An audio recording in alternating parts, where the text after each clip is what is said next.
Okay, I think I accidentally became a wavy hair ingredient detective because this started as a declutter project, but then something really interesting happened. The products my wavy hair loves all seem to contain very similar ingredients. And the products that make my hair limp, frizzy, flat, stringy also seem to have similarities. So today we're taking a deep dive into the ingredients list of the 4 Oribe products that consistently give me my best waves to figure out what ingredients keep repeating, what my hair actually likes, and why so many traditional curly products seem way too heavy for my waves. I think I finally cracked the code on what my hair has been trying to tell me all these years. Hi, I'm Nikki. Welcome to La Paz Bound. So if you've watched my recent videos, then you already know that I have been rethinking a lot of traditional curly girl method advice for wavy hair. Because the more I followed heavy moisture, curl creams, co-washing, and rich leave-ins, the worse my hair looked. And I've heard from a lot of wavies who love those curl creams and leave-ins. And if that works for your hair, great, keep doing it. But what I realized is that my fine wavy hair gets really overwhelmed easily. Too much softness, too much moisture, too many rich products layered together, and my waves lose their shape. But every single time I use my Oribe products, my hair consistently looks good and keeps getting better. So I thought, okay, why is this? Because if I can identify the ingredients my hair consistently likes, maybe I can stop wasting money on products that clearly don't work for me. And maybe I can help other wavies like you. And I can weed through all of these curly hair products that I have been holding on to so I could get down to a type of capsule wardrobe for my hair. All right, so let's just jump into it. The first thing that is up is the Oribe Eternal Curls shampoo. And right away, I noticed this formula contains several ingredients that show up repeatedly throughout these products. So what immediately stood out to me is how balanced this shampoo feels. It cleanses my hair without stripping it. I also noticed that it contains a lightweight modified silicone called amidimethicone.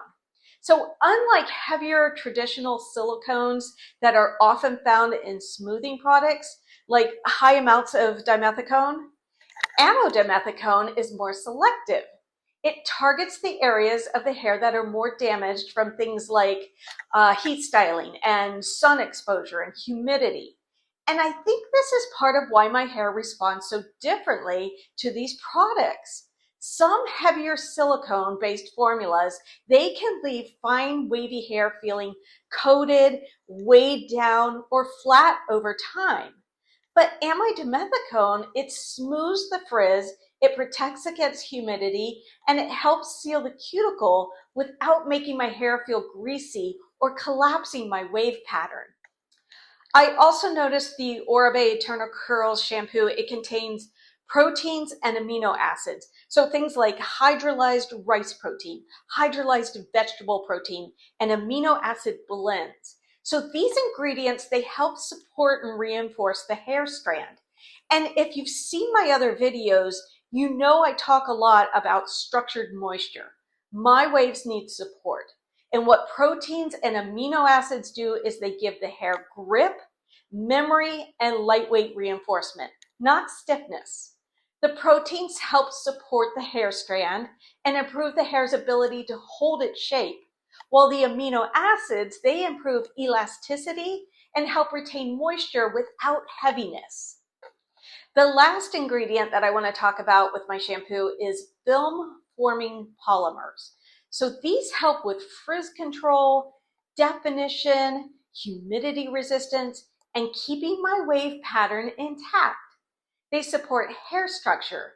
They're not oils, they're not proteins, they're not moisture. These ingredients almost act like lightweight conditioners.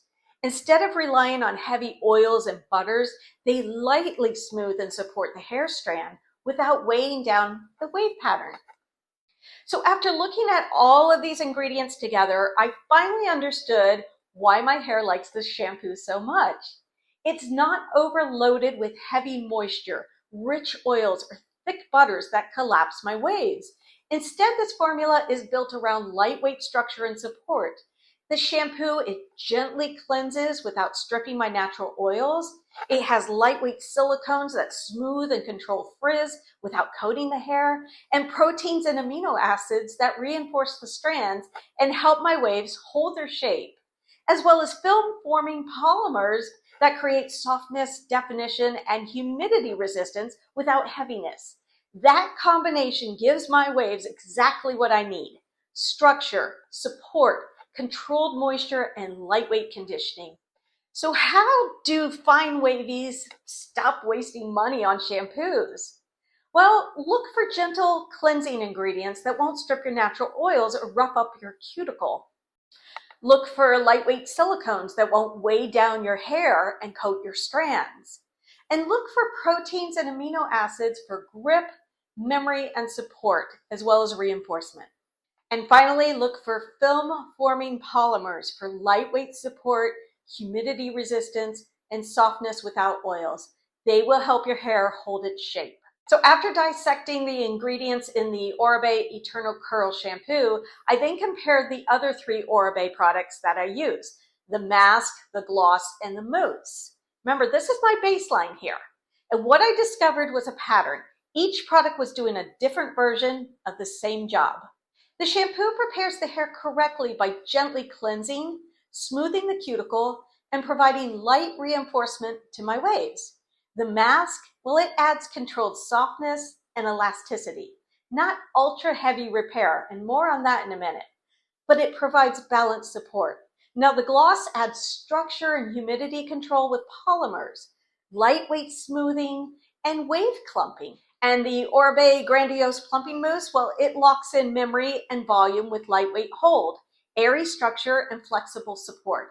The formula in these 4 products is built around lightweight structure, support, humidity resistance, and controlled conditioning. Lightweight silicones, proteins, amino acids, and film-forming polymers kept showing up in every Oribe product I use. Here's something interesting though. When I looked at the ingredients in the Oribe mask, and an important distinction that I want to make, I noticed that the Oribe mask contains oils and butters, including shea butter. This isn't about saying that all oils and butters are bad for wavy hair. What I realized is my hair can tolerate richer ingredients when they're balanced correctly. The difference is that Oribe still pairs those richer ingredients with proteins, lightweight conditioning agents, amino acids, and film-forming polymers. So instead of the formula being built entirely around heavy moisture, it's still focused on structure, support, elasticity, and humidity control. What I discovered is that richness itself isn't bad, it's the imbalance that's the problem. Over moisturizing without enough structure or hold, that's the problem.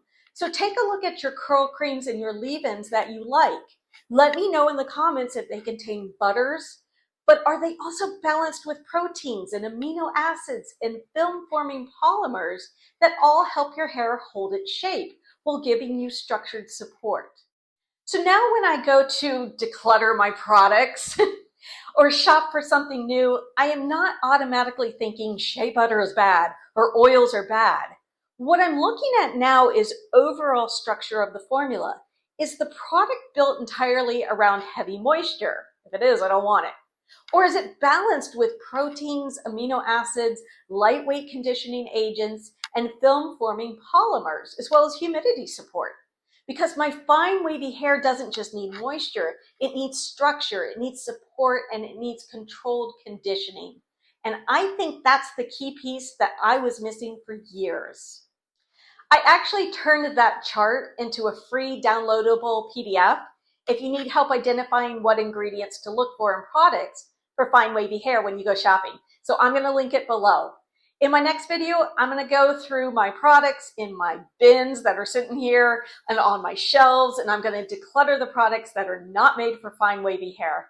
If you've enjoyed this video, don't forget to like and subscribe, and I will see you in the next one. Hasta luego, my wavy-haired friends.